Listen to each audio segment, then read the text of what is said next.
tonight. So we'll see you there in Tulsa. All right, let's move to the Ukraine. Keeping moving along right here. You know, Lance, one of the things that's interesting about Ukraine and the United States, in the southern border, it's pretty wide open for people to come across and leave and get in here. Wouldn't you think? Yes. Are you making a point about borders here, Gene? Yes, I am. Watch this. Oh. They carry Ukrainian passports, but no visas to enter the U.S. I don't have any other place to go. Sophia and her 3 children left 3 days after the bombings began, driving across Romania before flying here to the U.S.-Mexico border. I have family and friends in USA, and they're ready to support me. Sophia was denied entry twice, and she's not alone. This group, including 9 Ukrainians, was turned away yesterday and again today by Border Patrol officers. Now, like many others, they're confused and have no idea what they'll be doing next. We're going to welcome Ukrainian refugees with open arms. Despite the president's remarks today, the U.S. border is still officially closed to asylum seekers due to a 2020 COVID policy. Right now, there's nothing we can do, sir. Any exemptions are made on a case-by-case basis. I don't know, Lance. I mean, help me understand why this is a good reason to get into the United States and we're not letting them in.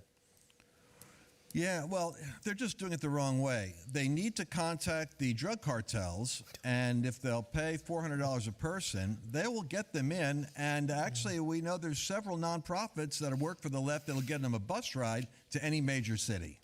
That was Lance Wallnau at lancewallnau.com. All right, not to be outdone, let me show you this tweet about Jen Psaki. She says, we took note of Russia's false claims about alleged U.S. bioweapon labs and chemical weapons development in Ukraine. We've also seen Chinese officials echo these conspiracy theories. Now that Russia's made these false claims and China seemingly endorses propaganda, we should all be on the lookout for Russia to possibly use chemical or biological weapons in Ukraine or to create a false flag operation using them. It's a clear pattern. Oh, people, you know. All right, so let's talk about facts. The facts are, and you have to, they're wordsmithing here a little bit, Lance. They go, no, it's not bio labs, it's not bioweapons, it's a lab that has bio warfare stuff there, kinda. So, but it's not a bioweapon. So go ahead. I know, and this is real important. You're picking up on it, Gene. You're picking up on it with your almost your prophetic sense of journalism there. This is what we found out. I was doing some research on this with Glenn Greenwald, and here's what we found out.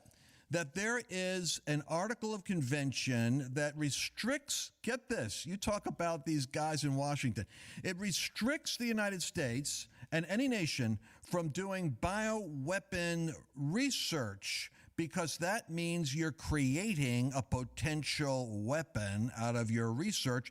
So they all signed off on this globally. Now, there is an exception to that, Gene, and the exception is if you're not doing bioweapons lab work, you're doing bioresearch facility work. Now, then you can create the weapon for the purpose of coming up with an antidote. So the whole gain of function thing was they were creating a weapon for the purpose of finding and exploring antidotes and praying to God that the thing doesn't leak out and destroy the world while you're doing it, like Wuhan. So it's all a matter of semantics. And you know what the proof of it is, Gene? What does the lady in the Defense Department come down and say? She says, oh, no, this isn't a bioweapon. This is a bioresearch. And we hope that the Russians don't get a hold of the deadly pathogens that are in there, because if they do, we're all in trouble. Well, what are you doing with deadly pathogens? That's what a weapon is. All right, watch it. Well, I only have a minute left. Let me ask you, does Ukraine have chemical or biological weapons? Ukraine has biological research facilities, which, in fact, we are now quite concerned Russian forces may be seeking to gain control of. So we are working with the Ukrainians on how they can prevent any of those research materials from falling into the hands of Russian forces should they approach. I'm sure you're aware that the Russian propaganda groups are already putting out there all kinds of information about how they've uncovered a plot by the Ukrainians to release biological weapons in the country and with NATO's coordination. If there's a biological or chemical weapon incident or attack inside of Ukraine, is there any doubt in your mind that 100% it would be the Russians that would be behind it? There is no doubt in my mind, Senator, and it is classic Russian technique to blame on the other guy what they're planning to do themselves. Well, there you go.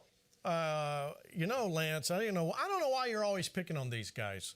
They're always picking on these guys. You know, there's just clash and rush. Remember what I said at the beginning of the program. Don't believe everything you're hearing. You've got to do some research on your own.